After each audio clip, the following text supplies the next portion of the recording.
Hello, and welcome to The Thin Blue Mind.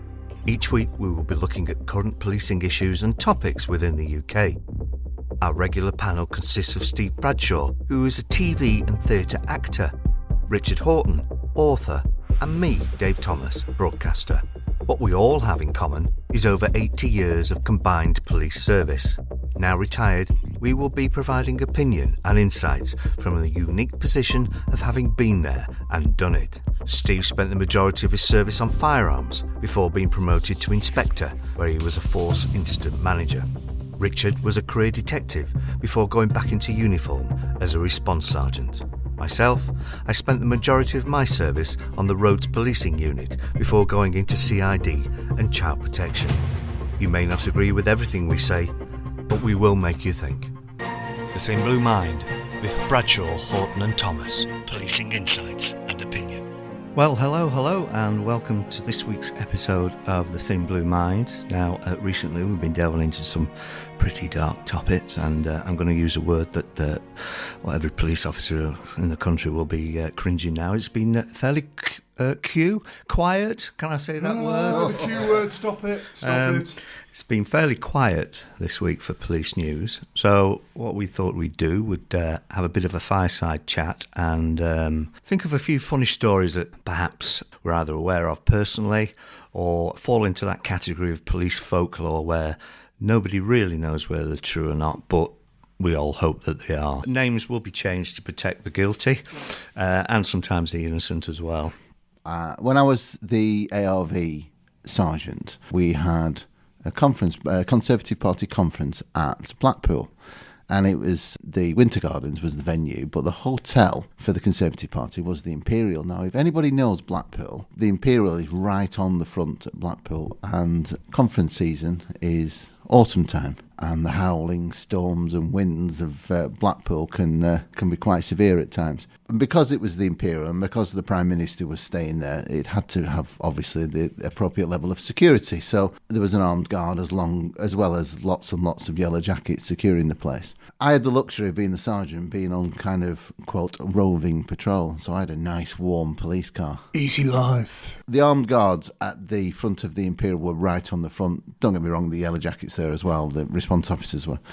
So I go down occasionally and relieve them of the points, let them go and have a brew and stuff, and just swap roles so they could actually be within spitting distance of a car heater. And we were on the front of the Imperial. Now, as anyone who's been to a conference will know, that there's lots of fencing, there's lots of gates and security checkpoints that guide you through the way, and anybody will know that if you ain't got your pass, you're not getting in. A bit like Squire's nightclub, isn't it? Yeah, well, really? Thursday night at Squire's. Oh, sticky carpet experience, yes indeed. And you'd always get some Tory boy who, do you don't know who I am, type of thing, but he ain't got a pass, fine, because if the Chief Constable didn't have a pass, you ain't getting in, don't care who you are. But what they did, they had like a security lodge where they'd go and get the pass redone or whatever. There's a party going on one night and people are coming in and out. And I'm on the point with an officer. And out from all this fencing and stuff comes Nick Robinson, BBC correspondent, who was a very nice, engaging chap. And he was talking to Tony Hadley, the singer. You're thinking, well, that's a bit of an unusual pairing. They've obviously had a pleasant night, shall we say, and had a couple of drinks. And they come out and they pass us. They're very nice. Hello, officers. Thanks very much, officers, that you get. And off they trot towards Blackpool. 20 minutes later, they're coming back. People all over the place, they're a little bit confused, a little bit of a queue for the security lodge, and they didn't need to be in that queue and stuff like that, and all the rest of it. So I thought they were quite nice to us, so I'll go and get them. Bit of a blustery night for them. They get these gentlemen back into the hotel. So beckons them over, and it's probably, the punchline's probably not worth the lead up to this, to be honest. Oh, now he tells us. Beckons him forward, and he obviously catches our eye, recognises us. So Tony Hadley and Nick Robinson's behind him, like, this way, Mr. Hadley. Through the barricades. Tish. You've got to be a city nation to know that one, really, haven't you? So he turns to us and he says, he turns to us and he goes, yeah, thanks very much, officers. Shakes my hand. And Nick Robinson was behind, probably didn't hear. He was like going, what's going on here? And just trooping on through the gate. So yeah. On the conference theme, when I was really, really early in service, on the plans, there was so many doors on the front. So I was assigned to a door with a few others. So you rotate 2 on, what was it, 2 on, 1 off. One of the doors had been bricked up. But it was like, well, it's bricked up. This is your door, Steve. Well, it's bricked up. Yeah, but it's on the plans. The system says, this internal process we've developed says that there's a door there. But there isn't. It's bricked up.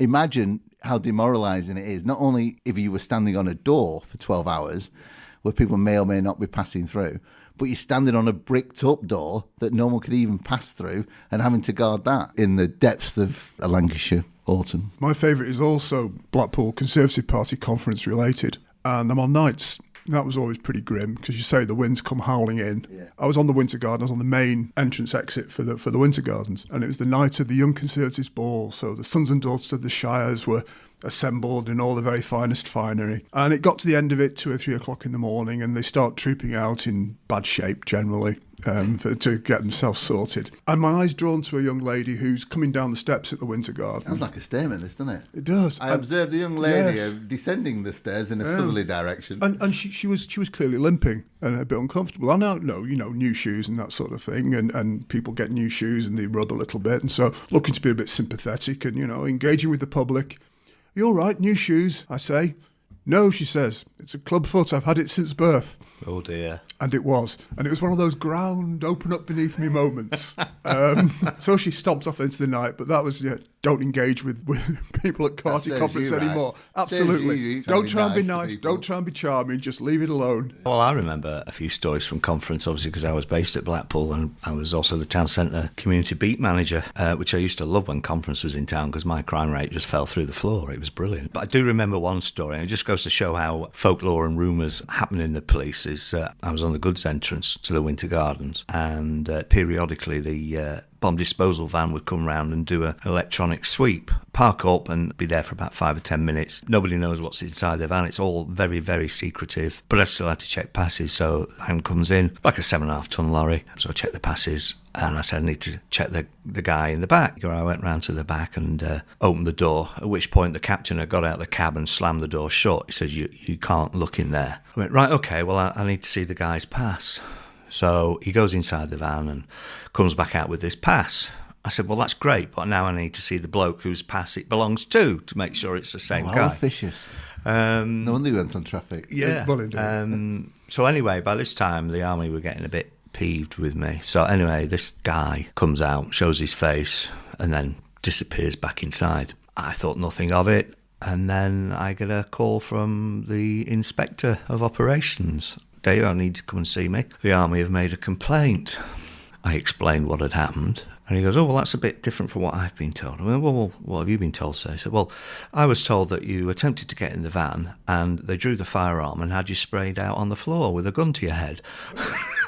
I went, no, that's not what happened. No, you might have heard about that from me if that had happened, yeah. So there you go. It just goes to show how rumours and folklore do grow within the police. Well, they do. Stuff attached itself to you. Talking about celebrities, I remember, was it Tony Robinson from Time Team? I was doing a perimeter cordon one day. I think it was at the Imperial Hotel, actually. He pulled up and, excuse me, officer, I'm looking for somewhere to park, which, if you know, in conference season, there is nowhere to park. My stepdad at the time was a massive fan of Time Team, and I was just about to ask him for his autograph, and this woman runs up saying, Officer, there's a guy having a heart attack over there. So I look round and there's this guy spread out on the floor. And sure enough, he was actually having a heart attack. I said, I've got to go. I've got to deal with something. And I ran off. He drove off, never to be seen again. Never got the autograph. But thankfully, the guy did survive. So I'm happy ending I was to the that guy story. with the heart attack. I mean, forget Tony Robinson. Yeah. There's another one at the Winter Garden. I suppose everyone's got a bucket full of conference ones. And I think I might have said this on the introduction podcast that we did. Armed security around a place like the Winter Gardens was quite visible. It had to be visible because the visibility is part of the deterrent. And it's quite unusual to see armed firearms officers with the bigger weapon, with the carbine. And this was the time before over-arming of police, wasn't it? Yeah, so it really was an eye-opener to see. I think I was a PC at the time, so it was pre-2007. And this old lady stops us at the, on Coronation Street, aghast that, that we've advanced forward past Dixon of Dock Green here and we're swinging our truncheons and stuff like that. And her comment was, well, why are you carrying a gun round? Well, it's all part of the security, you know, like you said, Richard, engaging with the community. Yeah, but you don't carry real bullets, do you, for that gun? Well, yeah, as you can see, there's real bullets here, you know what I mean? You can actually see the bullets in the G36, the rounds, and, yeah, but they're not real ones, are they? Well, yeah, because we might be called upon. Yeah, but they don't fire out that gun, do they? And then she starts on the sidearm. So you're there for 10 minutes to explain to this old lady. But then again, it shows the change all of a sudden that people see about policing, and people hark back to this Dixon of Dock Green era, don't they? Being there as a silent observer when a senior officer slightly puts their foot in it. I'm taken back. Again, I'm early in my service. I'm a uniformed officer. And crew digging some foundations have found a body in the ground. And so the circus comes to town, and I'm on scene guard in my Doc Martens and my uniform, just making sure nobody gets there. And as happens, the detective superintendent turns up, the top detective, and there's this building site, and he's turned up in. I had one detective super who kept a pair of wellies behind the door, but this one didn't. He's perfect tooled oxblood brogues, and he's tiptoeing across the duck planks, trying not to get cement dust in his tooling. And he gets a look at the body, and then approaches him, is the guy who was driving the JCB. Are you the man in charge? He says to the superintendent. Yes, I am. Could I be moving my JCB, please? No, I'm not having my scene contaminated. You can't move it. Go away. Well, suit yourself, sir, but the hydraulics are going to give out in about 20 minutes, and it's going to fall on your body anyway, is that JCB. Oh, you better move it. And it's just one of those nice moments when you just see the knowledge of the artisan, if you will, knows his machinery, knows his stuff, and just trying to be nice with the super. But was it Leicester where they found Richard III under a social services car park? Yeah. That would be an interesting phone call into comms, wouldn't it? We think we found a previous king. Yeah. Well, it was, they had to have an exhumation certificate for that one, but by the by. I'm sure it's a common occurrence, isn't it, when footings are being dug so deep that you're going to find. We all have worked with colleagues, I think, that we've got some funny stories about. I can think of one. I hope he doesn't mind me naming him. A guy called Mick Gitters, who worked at Blackpool and South Fylde, and he was on traffic, usually on his motorbike. Mick was quite well connected. I'm not saying he had blue blood, but he was very well connected. There's two stories that I know, and I hope they're true. I never got to ask him about it. First one was the Queen was visiting Blackpool, and he was one of the outriders. And I think it was the Winter Gardens again, actually. It was St John's Square, and all the dignitaries are lined there. The sheriff, the chief constable. Mick gets off his bike, takes his helmet off and stands to attention.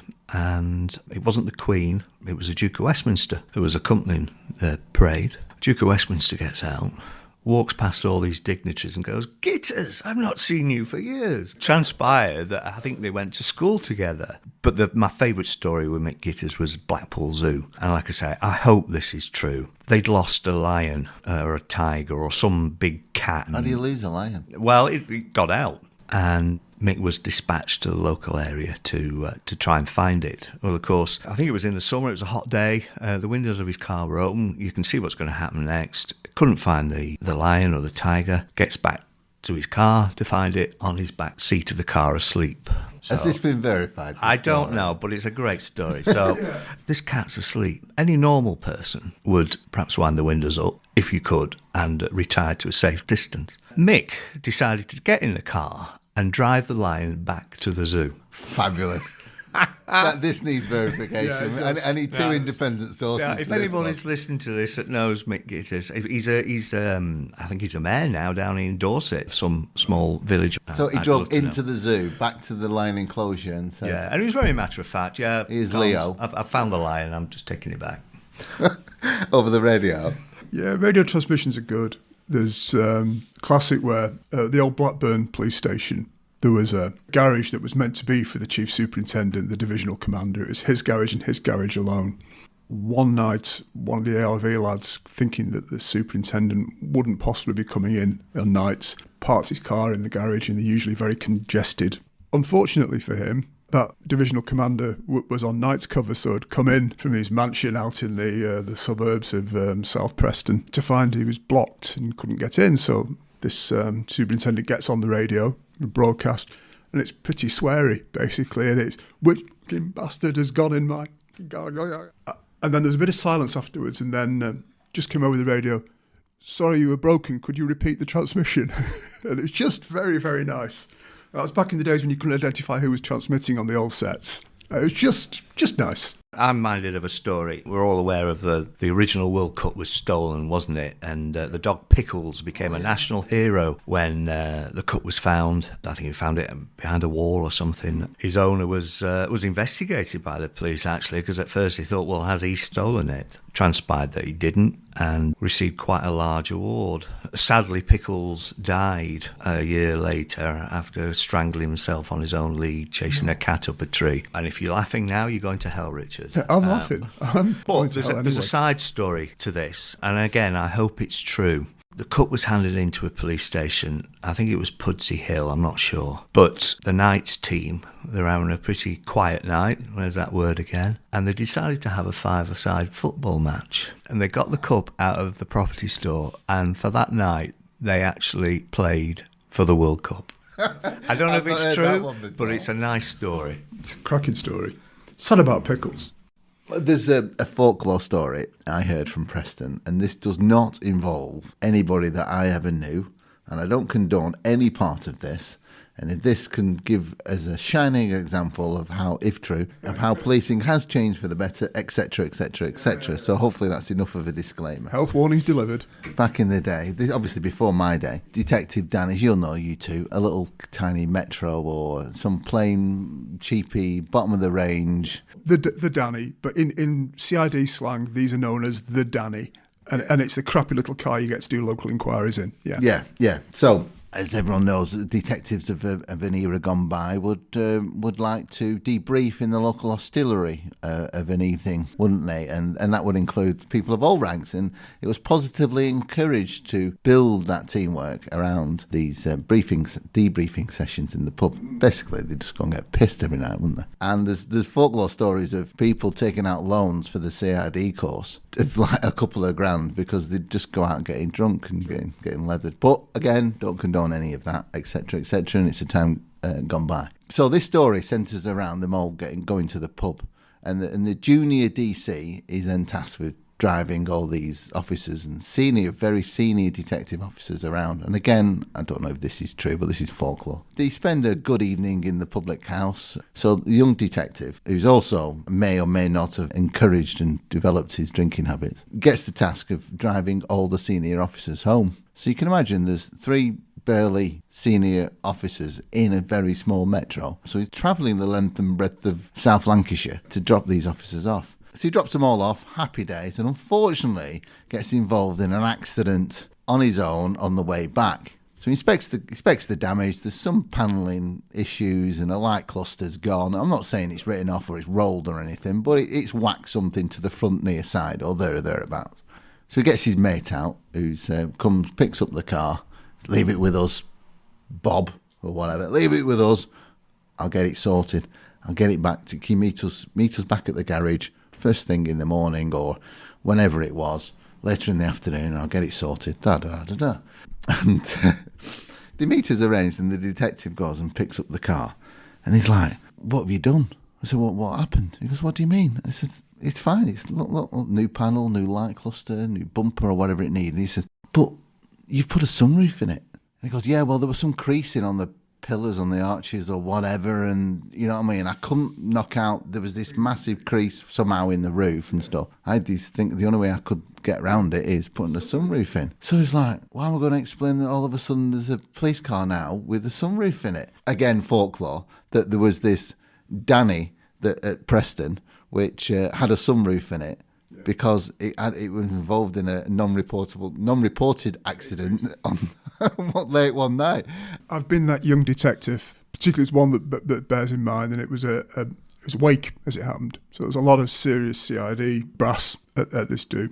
And I was the night detective at that time with the Danny, and it was my job to take these officers back if they needed a lift back to home. But I did notice, and there's a thing in police, the ongoing war between CID and traffic. And there's nothing a gutter likes more than the opportunity of bagging a detective. You see, it's true. It's true.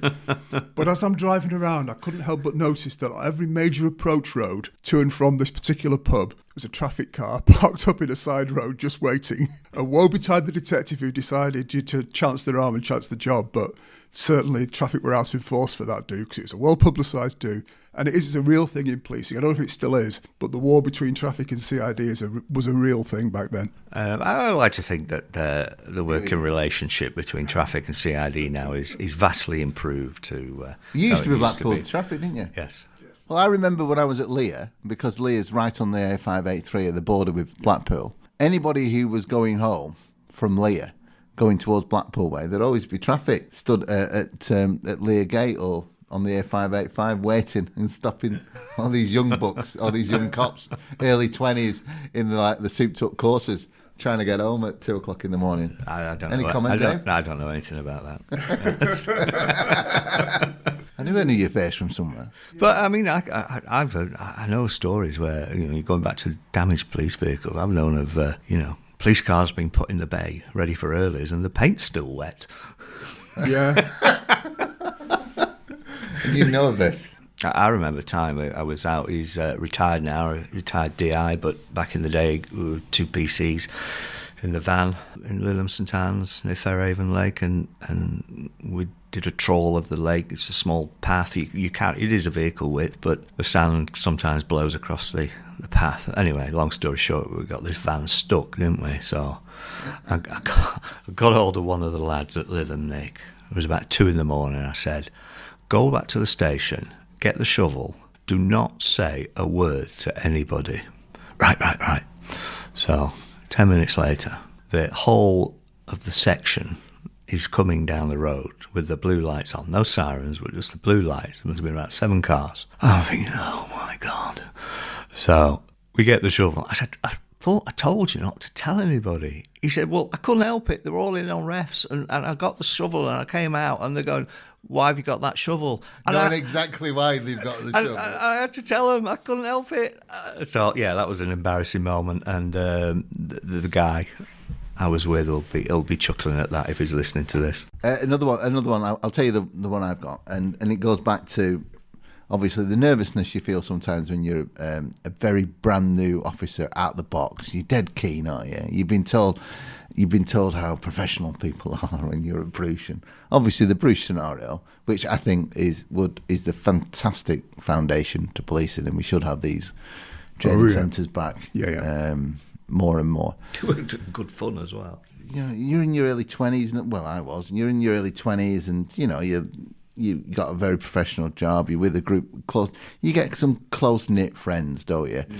From times like that. So it's a great bit of bonding experience for cops.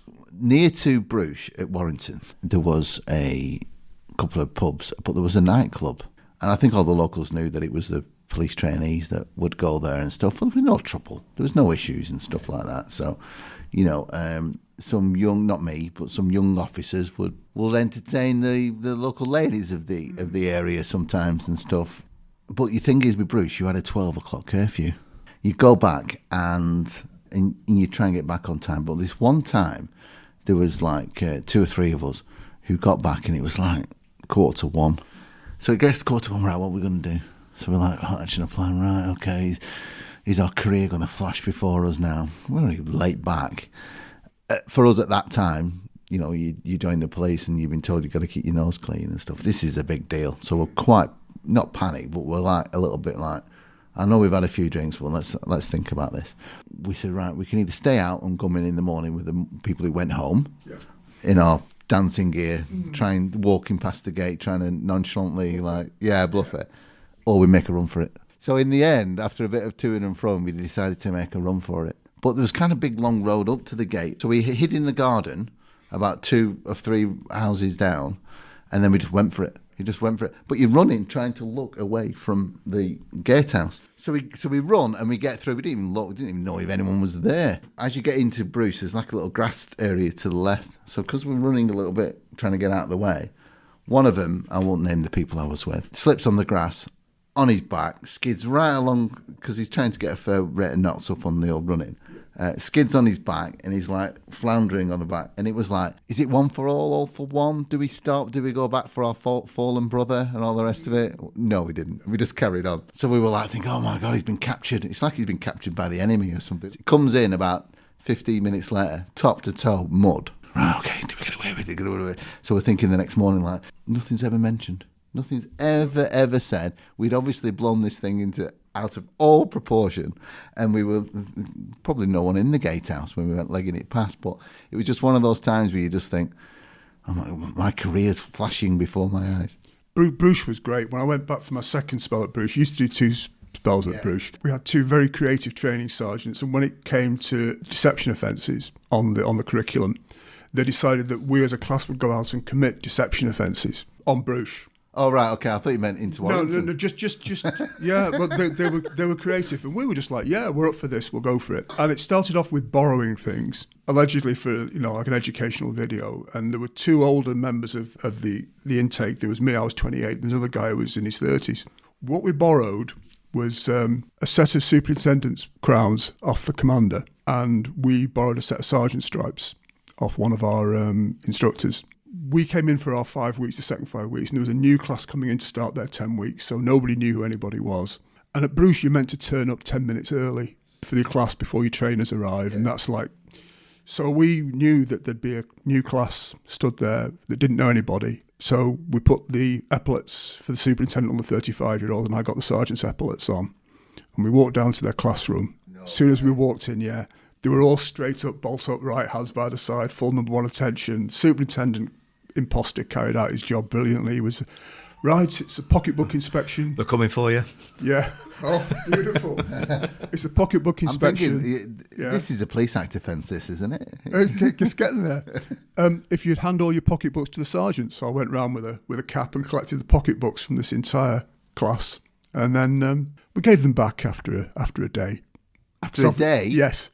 The training sergeants came in and, we've had the camp commandant in and they've collected all our pocketbooks, and there was this sergeant with him. The trainer sergeant must be thinking, what the hell's going on here? This doesn't happen. Quick call to the commandant's office.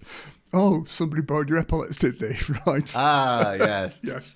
That was the flaw in our cunning plan, obviously. We'd left some trails behind us. But yeah, that... And was there any amendments made on certain pages of these pocketbooks? No, page 69 or anything? I know. No? Traditionally, page 69, you draw the usual obvious cock and balls, basically, on it. But we didn't. No, that would have been too far. Well, last week we talked about pace, didn't we, and identification issues, and there was a big brawl on Queen Street in Blackpool. It was a stag party. I think I was on traffic, but I heard it get the shout. You were always on traffic, were you? Yeah, well...